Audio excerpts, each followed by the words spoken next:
Alright, it's Spencer and Drew here coming at you with another video. We're going to be basically turning this into a canopy. Just kidding, it's not a canopy. We end up building a lean-to style pole barn. And what's going on in this canopy is ATV and a tractor, so... We're using all scrap materials except for the metal. Metal's going to be the only thing that's new. And the screws. Yep. So this is going to be a wild ride. So stick with us, like, subscribe, and hit that notification bell. I forgot to mention is the size of this thing. It's going to be a 16 by 12.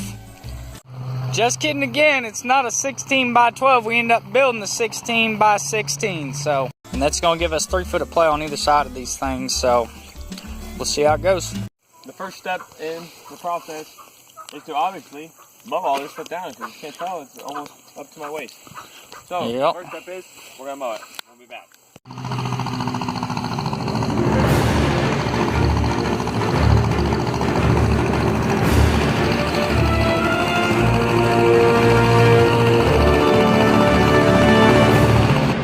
We're going to cut some posts real quick. We're looking for posts that are 6 to 8 inches around, and we want them nice and straight. There's this elm right here, and elm's a good solid wood for posts, so that's going to be the first one.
Some people may be wondering what he's packing today. Spence, tell him what you're packing today, bud. I'm packing the Stihl 025. No, I'm talking about the pistol. Oh, the pistol. Oh. Well, this right here is an SR22 Ruger. Nice bad boy. Now, we're not sponsored by Ruger, but they do make some nice guns. Just throwing it out. Yep.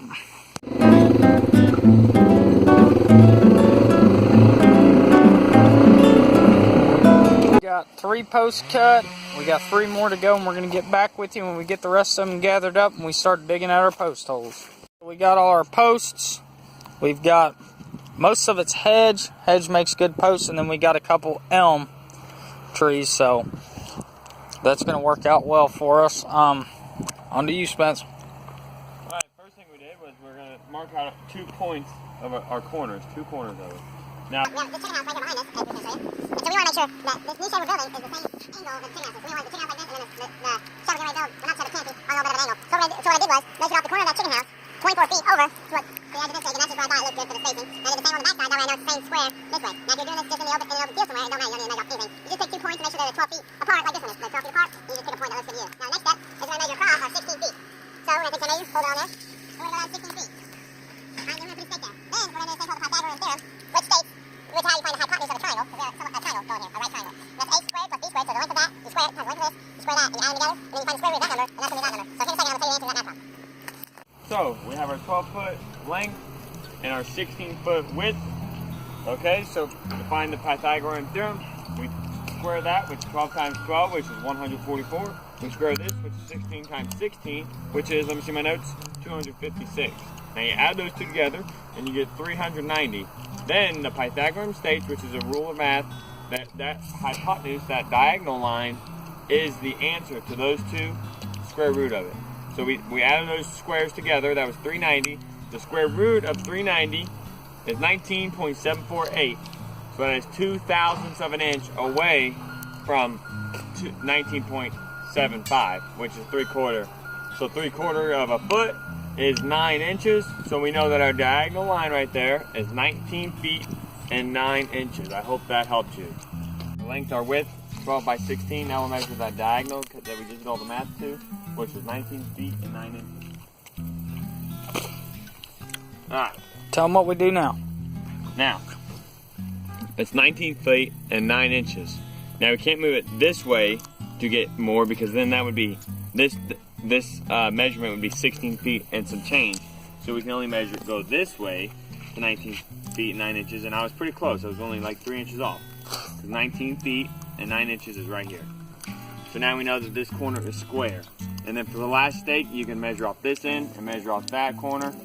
12 off this one, 16 off that one, and it'll be square, and you check it by measuring the 19 and 9 inches across the other direction. Alright, so we're back out here, and it's the next day. So our measurements are changed a little bit because we didn't basically get the right measurements. So now we're making a 16 by 16 instead of a 16 by 12. So basically you go through all the same steps before to square it and everything with the math and whatnot, the rocket science. So time to dig the post holes.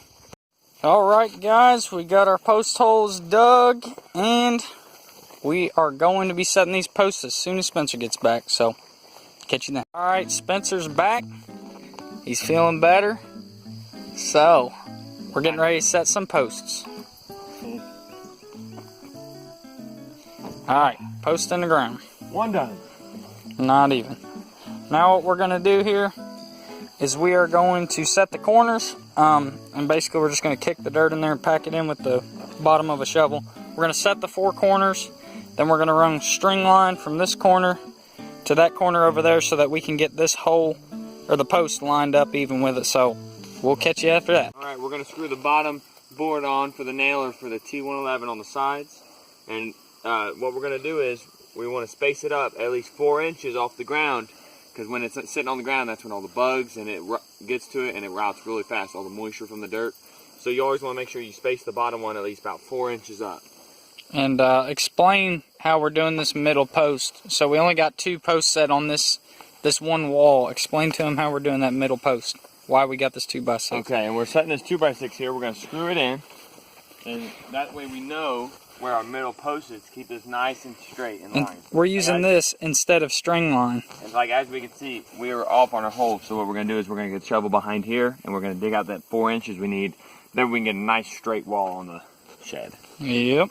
Okay, the ground that we're working on here is sloped downward towards over there by that post. So what we're going to do for the top to make sure that the top's level and everything on this back side is we're going to take this board, move it up to 8 feet on that bottom corner down there and level it across. Made a mark up here right behind this level. We screwed this down, leveled it off, so now this backboard's level.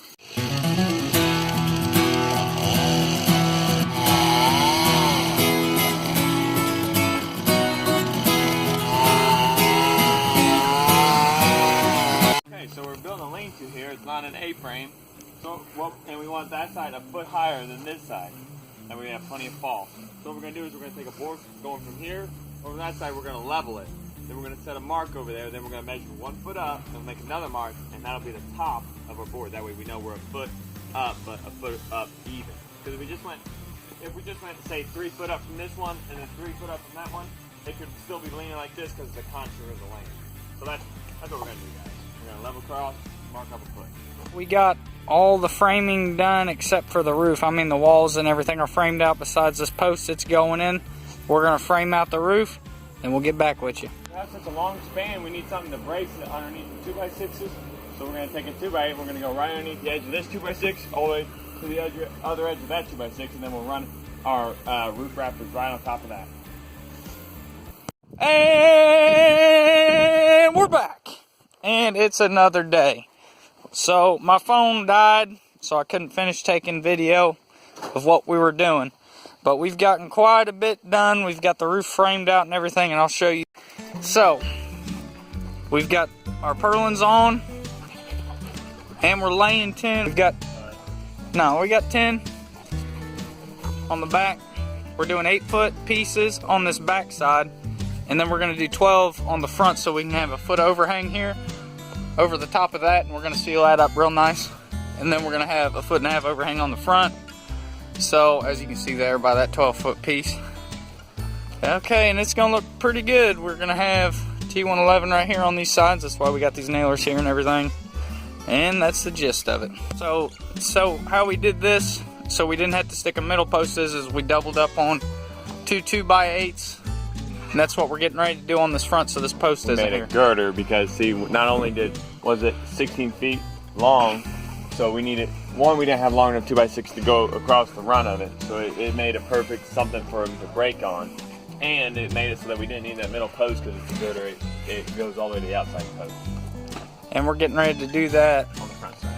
Right here on this front side so that we don't have to have this post here. So. Alright, we fastened our girder by putting about 10 3-inch screws, and then we put one timber log, 5-inch timber log right through the middle. And then with our second girder, we're going to put a bunch of screws all the way down it, and then we'll put 2 timber logs on the top and bottom of it. Yep, first one's up. Really good. First 2x8's up. Next one's going on. Take it out. Alright, we're taking out the center post. Come on, take it out. Hey, she didn't move. Alright. Okay, so we got that done. Now there's no middle post here, so that'll make for more room. And these are new 2x8s, by the way. We went to Home Depot, and when we first started this out, we were not planning on closing it in either, but we're going to put T111 on the side. So now the metal's new, the T111's new, and those 2 2x8s are also new. The rest is salvage. But the rest is salvaged material, and we're using logs, so that's that. Okay, we're laying metal on the roof, and Spencer thought of a tip that he wanted to share with you guys. Okay. We're laying metal on the roof, and you go to start your screw. You see the screw, it just wants to walk all over the place. So you get a little dimple on it. Now some people, they just grab a hammer and they just tap it once, but I'm only one guy, okay, and that's going to take forever. So I'm going to take the back of this drill, it's on Milwaukee, and we're not sponsored by Milwaukee. They make a tough drill, and you just tap it, just get a dimple, and then you can just screw it right in. Booyah. So while he is working on the 10, I'm going to be trying to hang some T111. We're going to see how it goes. Since we have this change in the pitch of the roof, we're going to have right there, it's going to be a different size, so we're going to have to cut a piece of small pieces of T111 to go up there all the way down. An issue screwing in this T111 because we did not level these bottom boards. We're a bunch of idiots. So I'm going to fix this. I got to unscrew all the bottom now because of one simple mistake and raise this board up to where it's level. So that's that. Alright, board's level now, as you can see, waiting on its focus. Okay, it's level now, and where we messed up is we went with the contour of the limb by measuring up 4 inches all the way down. So that was our fault. We weren't thinking. So what you're going to want to do is on the high side, take your board and go 4 inches up, and then just level it all the way across down to where your side's low. And now it's higher up off the ground over here. About hanging T111 is when you get to the edges, you have this gap here. And see, when water gets on this thing's gonna bow in. It's gonna be like this. So what we're gonna do is we're gonna stick 2x4s up behind it to give it blocking right here below it, and on every seam, because as you can see, even right here, fresh, it's got a gap. So we're gonna put blocks in there to keep all the edges sturdy so they don't bow when it gets wet. We're going to be ripping down this 2x12 because we're not going to use it on anything else just for nailers. So if you get the saw started.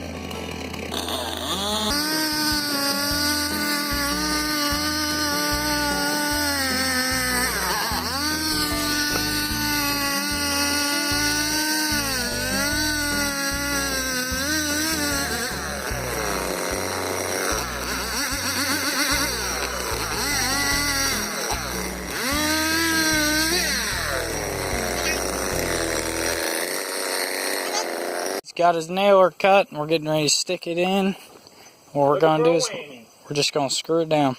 It's kind of tight fit because of this log. You can see it's not really 2x4 wide, so we trimmed it with a chainsaw, but it's going to work.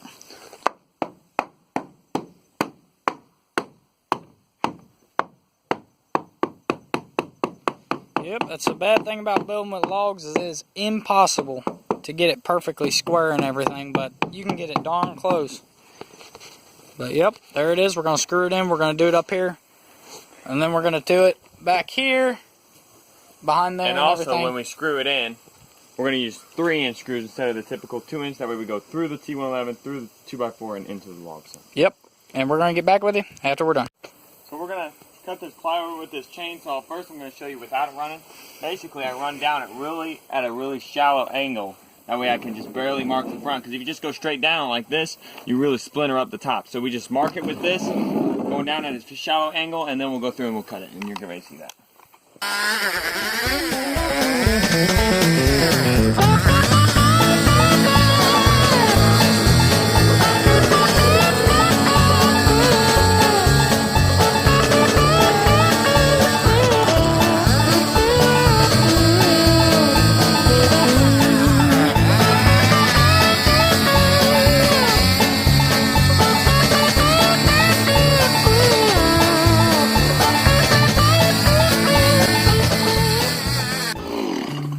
And who says you can't do precision cutting with a chainsaw? I didn't say it. I'll tell you that much. Whoever they were was kind of silly. You can see we got a gap on the T111, and we bought 1x6s. So what I'm going to be doing is I'm going to be taking these two like this. I'm going to screw them together on the ground first like this, except basically like that, like a 90-degree angle, and then I'm going to screw that up there as one piece. The trim on, we got this small piece of metal. We had to cut this piece of metal down, so we got it on. He's getting our smaller pieces of T111 on right now, and after that we're going to stick the drip edge on, seal it all up, and then I believe we're done. So I'll get back with you then. Well guys, I believe we're done here. We got the drip edge on. The roof where the seams are is all sealed up. And we're going to do a walk around real quick and show you the finished product. Outside walls here, I'll walk around. We got the tins nice and even. Got our trim on and sealed up and everything. And drip edge is on. And we've got ourselves a 16 by 16 pole barn style lean-to. So there it is. And we foamed it up here. So that's that.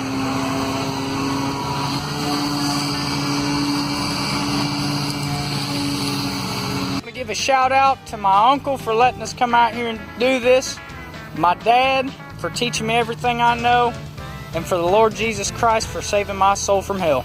Guys, thank you for watching. Please like, subscribe, and hit that notification bell so you can be notified when we post new videos.